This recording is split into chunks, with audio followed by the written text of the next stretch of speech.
everyone. We are now live for our event today. Thank you for joining us for the American Academy of Pediatrics Nevada Chapter Virtual Walk with a Doc Kids Time. I'd like to welcome all of our parents, kids, and fellow practitioners to our June virtual walk.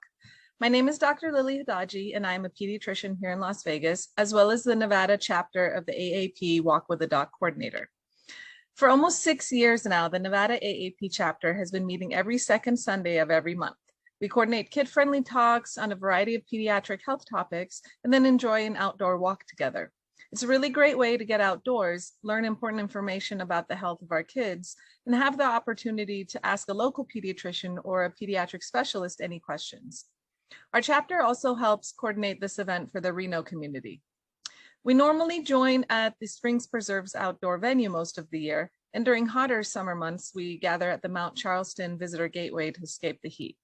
So since we're keeping our distance to protect ourselves and our community during this pandemic, we're holding a virtual walk with a doc this morning live streamed online. For our talk today, we are very happy to welcome Dr. Caroline Barangan, who will be speaking to us about adolescent sexual health. Dr. Barangan is a board-certified pediatrician and adolescent specialist at Renown Health Pediatric Specialty Clinic in Reno. As Dr. Barangan starts her talk, I really encourage all of you to use the chat box to talk to each other and also ask any questions that she may answer at the conclusion of her talk. Dr. Barangan, we are ready when you are. Thank you, Dr. Hadaji. Good morning, everybody, and thank you for joining us this morning. As Dr. Hadaji said, we are going to be discussing adolescent sexual health. I'd like to start off by setting the stage by describing the current culture that our teens and kids are growing up in. They are frequently exposed to sexual content in the form of language, images, and behaviors, both seen in social media and internet, as well as video games and anime, commercials, movies and television, music lyrics and music videos. And this is all on top of the peer pressure that they may be feeling by, coming from their classmates. Some of these things existed when I was an adolescent, and some of these things did not. Some have existed for decades. The concern that we consistently have is that adolescents are physically mature to have sex before they are cognitively, emotionally, and mentally mature enough to handle the decisions and consequences that may surround having sex. Puberty in the United States starts at about 10 years old in girls, plus or minus 2 years, and about 11 and a half years old in boys, plus or minus 2 years. When you look at when the prefrontal cortex fully develops, and the prefrontal cortex is that part of the brain that allows us to make decisions using pros and cons, thinking about consequences. That part of the brain doesn't fully develop until we're 25 years old. So there is a huge age difference. Now, the good thing is, and here's a silver lining, that the CDC shows that in 2019, only a third of the high school students have ever had sex. Okay, so there is far less sex than probably most people perceive teenagers having sex currently. Only 3% have had sex before the age of 13. And about a quarter of those surveyed were currently sexually active as defined as having had sex in the 3 months before the survey. Of those that are sexually active, more than half were using condoms, about a third were using medical contraception, and 10% were using both, which is fantastic. And only 13% did not use anything at the last time that they had sex. On top of that, the teen pregnancy rate has continued to drop. It's been declining since 1991, which is great. The last statistic was in 2019, where they showed 17 per 1,000 females in the 15 to 19-year-old range were pregnant. So there is a large proportion of teen pregnancy not occurring. And this is due to the fact that teens are practicing abstinence more or using birth control. Now, unfortunately, in the US, the teen pregnancy rate is still the highest compared to other industrialized nations. So we can continue to do better at that. The key to adolescent sexual health is really prevention, and prevention through education. And what do I mean by that? It means having the talk with our teens and kids. And the earlier that we have this discussion, the better we do. Okay, and I mean early, like before they hit puberty. Mainly because you want to have this discussion before sexuality is a concern in regards to behavior, for example. So some of the key things that you want to discuss is sexuality. You definitely want to talk about safety and consent, which I will go into a little bit more detail in a later slide. You want your conversation to be open, honest, and accurate. Use simple language and try to meet them where they are. This is an opportunity to dispel myths and rumors. One myth that I feel like survives through time is that you can't get pregnant if you have sex standing up. That is a total myth, okay? You want to empower them to make healthy decisions and help them set positive expectations for themselves and for their future relationships. So how do we do this? Look for opportunities to discuss sex generically, as opposed to waiting until there is a concern or a crisis or an event. While I do understand that teens don't always listen or hear or believe or even remember, they may not be ready, but looking for opportunities to have the open conversation will increase the chances of having a positive engagement. One of the strategies that I use in my clinic is asking about friends. Teenagers will more likely talk about what their friends are up to before they will talk about themselves. So that's an easy strategy.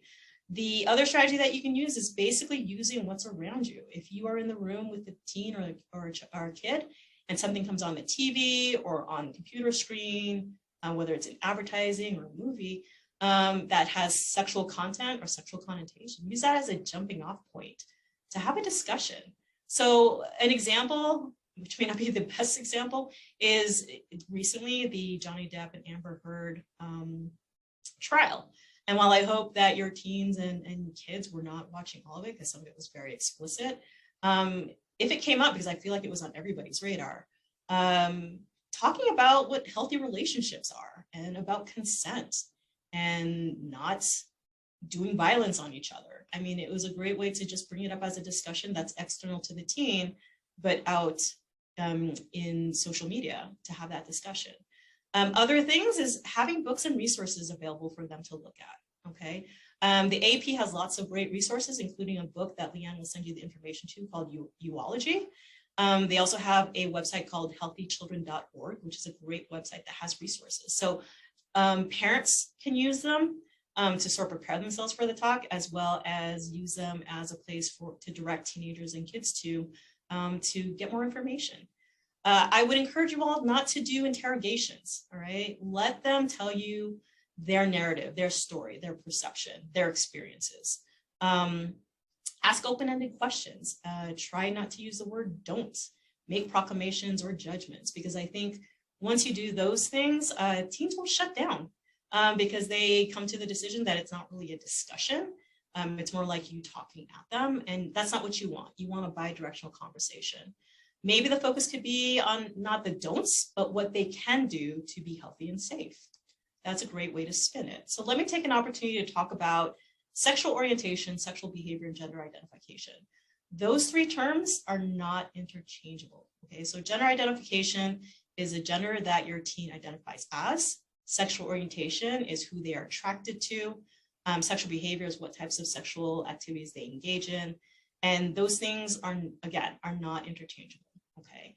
And I think when you have this discussion, listen and be open-minded and supportive. And supportive is incredibly key, all right? Even if you're having a hard time understanding what they're telling you. And the reality is they might not understand what they're telling you. They're just telling you how they feel or what they think. And we are here to be supports and to educate and maybe look into things together so that they have a better understanding of who they are. All right. Acknowledging sexuality is important and key as well. Acknowledging sexuality does not mean that you're condoning or giving permission, okay? So when teens come into my clinic, if we talk about sex, birth control, things like that, I'm not giving them permission to go have sex. So I don't want you to be afraid of bringing up the topic because you're afraid that that is implying to them that they can go out and have sex. We need to normalize sexual thoughts and feelings so that we can have open conversations again. Important is talking about consequences. And while I am a big believer in adolescents learning how to be adults through trying out tools, experimenting, things like that, I do not want them to make major mistakes that change their lives negatively. We want to be able to avoid those things. And some of those major mistakes that we would like to try to avoid is them either giving or getting a sexually transmitted infection or causing or having an unwanted pregnancy. We should always stress that safety is not negotiable, and that should be part of your conversation. Okay, so one of the things that I hear from teens a lot is that they are afraid of disappointing or making their parents angry. And having that sort of mentality keeps them from going to their parents for help or advice. Try to avoid instilling this, I'm going to be disappointed at you, or I'm going to be super angry at you. You can let them know that behavior is dangerous or wrong, but you will love them unconditionally and you will support them. Okay. Always have an open channel of communication. You can use this as an opportunity to discuss values, morals, and ethics without lecturing. You can use those things to guide them, which is great. In the end, though, informed choice is always better than a risky accident. And if that means that their informed choice is to have sex, like how can they stay safe? And also how they can seek medical care when they need to. The average time in which a teen accesses medical care after they've had sex is about a year. And a lot of times things happen in that 1 year, whether it's pregnancy or infections. So let them feel comfortable coming to you so you can guide them appropriately. All right, let's talk about consent. This definitely should be a discussion very, very early, all right? No one has a right to touch someone's body or pressure them to have sex, all right, without their consent. We need to empower our kids and teens to say no. Say no to anybody touching them without their consent or in a way that makes them uncomfortable. And we also need to empower them that if they are being touched or made uncomfortable, they can come to a responsible adult and let them know, because not all adults are good people, unfortunately. And you don't want your young people to trust all adults equally. If there's no consent, it's rape or molestation, all right? They need to understand that. I know that's tough. So have these conversations early. The other part of this that could be difficult to talk about with your teens is the fact that their ability to make decisions is altered if they use drugs or alcohol. It stinks that we have to discuss this, but we have to do it. And you need to, one of the strategies you can use is teaching them what they can do when they go to social events, how they can say no to alcohol, how can they say no to drugs, and if they are going to try things out, to have a buddy with them so that they don't get into trouble. And also to not let for instance, their beverage be sitting someplace where it could be dosed. Okay, so they need to be aware of this. Have this discussion before something bad happens is always best. In regards to the legal aspects of consent, and this could be different from state to state. In the state of Nevada, the age of consent is 16 years old. Okay, statutory rape is sexual penetration between an adult who's at least 18 years old and a minor who's 14 or 15 and at least 4 years younger than the perpetrator. If the difference between the ages is less than 4 years, so for instance, if one of the people is 18 years old and the other is 15, it's not considered statutory rape. Statutory rape is something that we as medical providers are not required to report, but parents need to be the one pressing charges if they want to do so. Where we as providers are mandated to report is if a 14-year-old or younger comes into our clinic and we discover that they are having sex and their parents condone it, we are mandated as reporters to CPS. Be aware of that. Okay, so let's talk about STIs, or sexually transmitted infections. The only 100% effective way to avoid getting an infection is abstinence.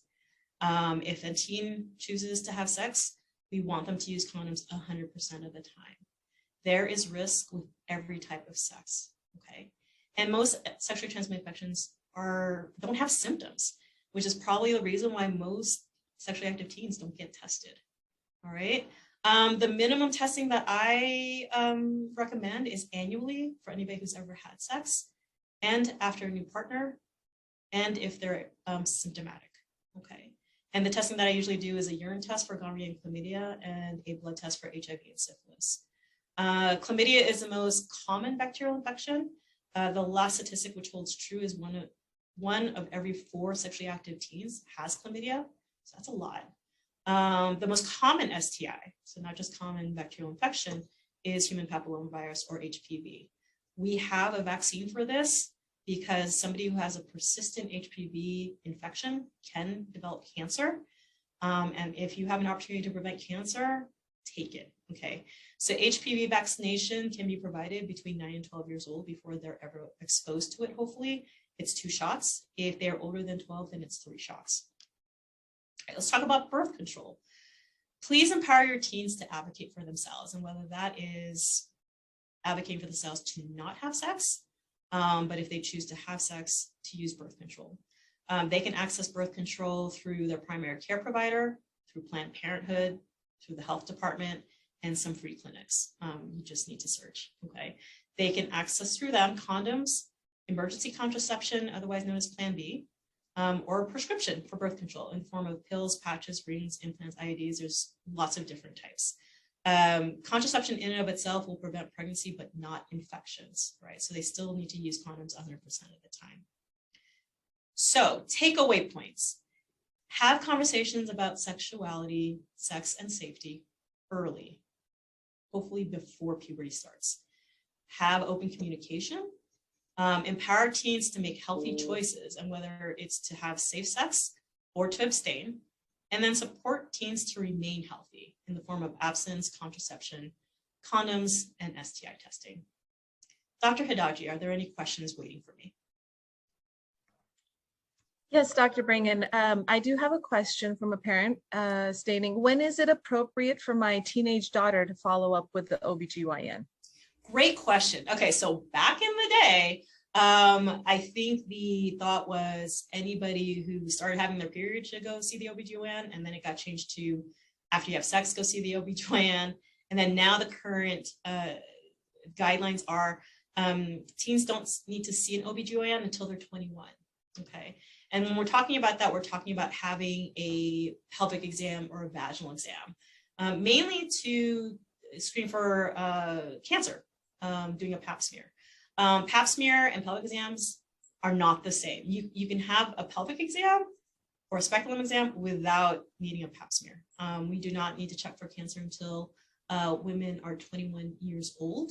From my perspective as an adolescent doctor, and a lot of what I do is adolescent gynecology, teens can actually go to their primary care provider if they're comfortable doing infection testing and starting birth control, or they can be referred to a specialist like myself, or they can go see a gynecologist, an adult gynecologist.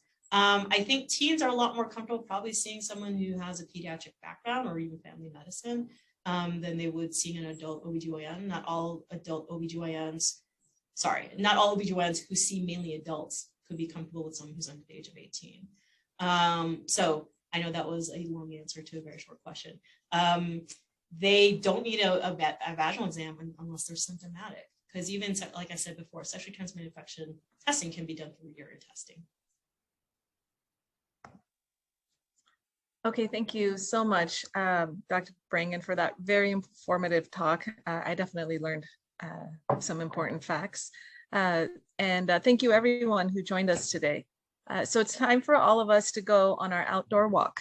As we stop the live feed, I really encourage everyone to take the time to enjoy some physical activity outside. It'd be great to see any photos of yourselves walking together that can be posted on the Nevada AAP Twitter feed at AAP Nevada. Make sure to walk for at least 20 minutes, bring water and sunscreen for sure, and maintain social distancing when needed, and please wear a mask if you're in close proximity with others. We are keeping up to date on the latest recommendations from the CDC and AAP, and we'll let you all know when it's safe to resume in-person walks.